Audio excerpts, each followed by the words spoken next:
భారత మాల్దీవుల మధ్య సంబంధాలు తీవ్ర స్థాయిలో దెబ్బతిన్నాయి. భారత సైన్యాన్ని వెనక్కి పిలవాలంటూ మాల్దీవుల ప్రభుత్వం కోరింది. మార్చి 15 నాటికి మాల్దీవుల నుంచి ఇండియన్ ఆర్మీని ఉపసంహరించుకోవాలంటూ అభ్యర్థించింది. మాల్దీవుల అభ్యర్థనపై ఇరు దేశాల అధికారులు మాలేలోని విదేశాంగ కార్యాలయంలో సమావేశమయ్యారు.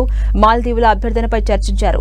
మార్చి 15 నాటికి ఉపసంహరణ ప్రక్రియ పూర్తి చేయాలంటూ తమ అధ్యక్షుడు చెప్పినట్టుగా సమావేశంలో పాల్గొన్న మాల్దీవుల అధికారులు భారత హైకమిషనర్ కు తెలిపారు.